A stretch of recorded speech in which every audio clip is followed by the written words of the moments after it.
வீட்டிலே புளியோதரை மிக்ஸ் செய்கிறது எப்படிங்கிறத பார்ப்போம். இப்போ இதெல்லாம் பொடி செய்கிறதுக்காக, வறுத்து பொடி செய்கிறதுக்காக எடுத்து வச்சுருக்கேன். அது எந்தெந்த அளவு எடுத்து வச்சுருக்கேங்கிறத காமிக்கேன்.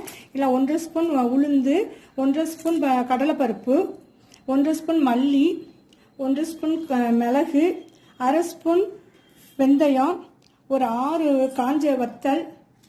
இதெல்லாம் வறுக்கச்சில வறுத்து முடித்த பிறகு கொஞ்சம் ஒரு 1/2 ஸ்பூன் காயம் சேர்த்துக்கிடணும். அதுக்கு எடுத்து வச்சுருக்கேன். இப்போ வறுக்கிறத காமிக்கேன்.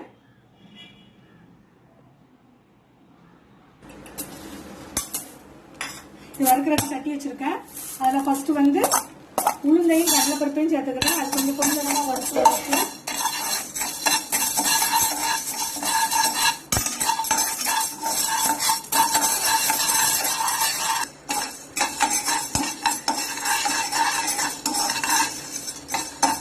கொஞ்சமாக வச்சாச்சு. இது கூட நம்ம எடுத்து வச்சிருக்க மல்லி 1 ஸ்பூன், 1 ஸ்பூன் மிளகு, 1/2 ஸ்பூன் வெந்தயம்,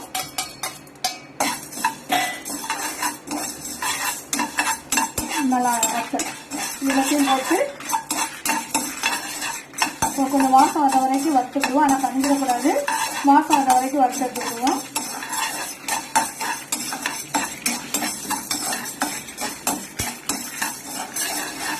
வாசம் வந்துருச்சு. நான் இப்போ வந்து ஸ்டவ் ஆஃப் பண்ண போறேன். ஸ்டவ் ஆஃப் பண்ணிட்டேன். இது கூட இந்த சூடான சட்டிலே ஒரு 1/4 டீஸ்பூன் காயம் சேர்த்துருக்கேன். அது லேசா ஒரு கிண்டு கிண்டிட்டு சூடான சட்டி ஆன பிறகு நம்ம மிக்சியில் போட்டு பொடி பண்ணிக்கலாம். பொடி பண்ண காமிக்கேன். நம்ம அப்புறம் வறுத்து எடுத்ததெல்லாம் இப்போ மிக்சியில் போட்டு நல்லா பொடி பண்ணி வச்சுட்டேன். இப்போ நம்ம புளியோதரை மிக்ஸுக்கு எப்படி தாளிக்கிறதுங்கிறத பார்ப்போம். இதுக்கு ஒரு 4 ஸ்பூன் நல்லெண்ணெய் ஊற்றிக்கலாம். ஏன்னா இதுக்கு வந்து புளியோதரைக்கு எப்பவுமே கூட நல்லெண்ணெய் ஊற்றினா தான் நல்லது. நல்லெண்ணெய் ஊற்றினா தான் அந்த டேஸ்ட்டும் நல்லா வரும். நான் 4 ஸ்பூன் நல்லெண்ணெய் ஊற்றிருக்கேன்.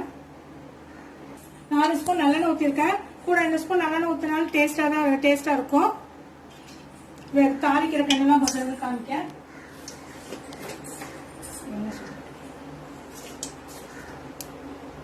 எண்ணெய் கொஞ்சம் கடுகு உளுந்து பருப்பு போட்டிருக்கேன். கடுகு பொரிஞ்ச உடனே அது கூட தனிப்பயில உளுந்து 1 ஸ்பூன், கடலைப்பருப்பு 1 ஸ்பூன் எடுத்து வச்சிருக்கேன். அது நல்லா பொரியட்டும். கடலைப்பருப்பு பொரிஞ்ச உடனே, கடுகும் பொரிஞ்ச உடனே நம்ம எடுத்து வச்சிருக்க வத்தல், கருவேப்பிலை போட்டு நல்லா பொரிஞ்சு இந்த ஸ்டேஜுக்கு வரச்சுல அடுப்பு சிம்பிள் வச்சுட்டு இந்த ஸ்டேஜ்ல நம்ம ஒரு 1/4 ஸ்பூன் காயம் சேர்த்துக்கிடுவோம். இந்த வாசமா இருக்கும். அதனால ஒரு 1/4 ஸ்பூன் காயம் சேர்த்துக்கலாம்.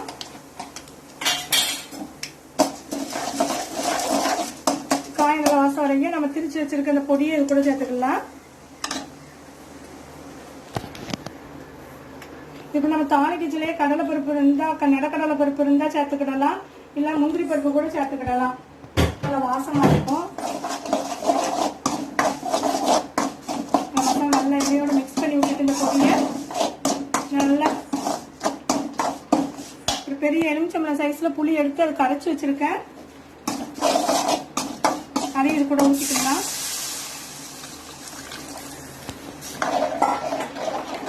இப்ப தண்ணியாக தான் தெரியும். இன்னும் கொஞ்ச நேரத்தில் இது கட்டி ஆயிரும்.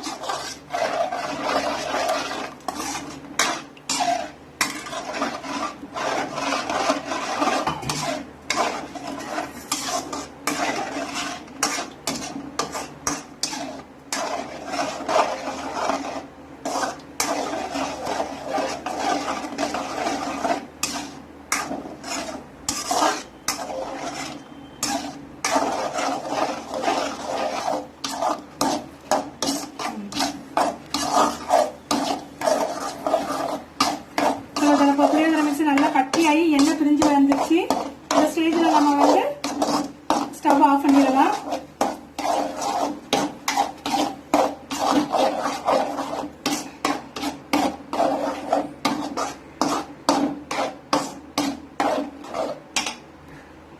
சாப்பாட்டில் எடுத்து போட்டு சாப்பாட்டில் மிக்ஸ் பண்ணிக்கணும். இப்போ இப்போ சோறு கூட நம்ம கிண்டி வச்சிருக்க இந்த புளியோதரை மிக்ஸ் எடுத்து காணத்தக்க போட்டு கிண்டிக்கிடுவோம். இல்லைன்னா புளியோதரை வந்து ரெடி ஆயிடும். நம்ம இந்த பொடியை வந்து கூடுதலாகவும் செஞ்சு ஒரு டப்பாவில் போட்டு வச்சுட்டு நமக்கு வேணுங்கிறப்போ புளியை கரைச்சி இது பொடி செஞ்சு புளியோதரை மிக்ஸ் செஞ்சுக்கிடலாம். அப்படி இல்லைன்னா இந்த புளியோதரை மிக்ஸ் இப்படி போல செஞ்சு வச்சுட்டு நம்ம ஒரு பாட்டில் அடைச்சி வச்சோம்னா அது பாட்டுக்கு ஒரு கெட்டு போகாமல் இருக்கும். நல்லா நிறைய எண்ணெய் சேர்த்தோம்னா கெட்டு போகாமல் இருக்கும். நம்ம தேவையானப்போ சாதத்தோடு எடுத்து போட்டு பசஞ்சுக்கிடலாம். சாதத்தை வடிக்கச்சில் வந்து கொஞ்சம் பருவமாகவே வடிச்சுக்கோங்க. அப்படின்னா உடையாது, குழஞ்சி பருவம் வராது நம்ம கிண்டி எடுக்கச்சில்.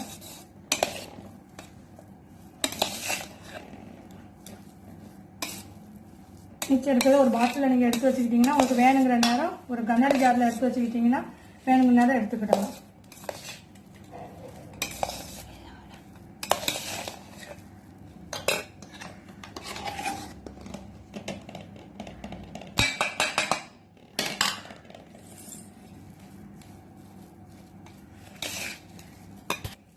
புளியோதரை மிக்ஸ் ரெடி ஆயிடுச்சு.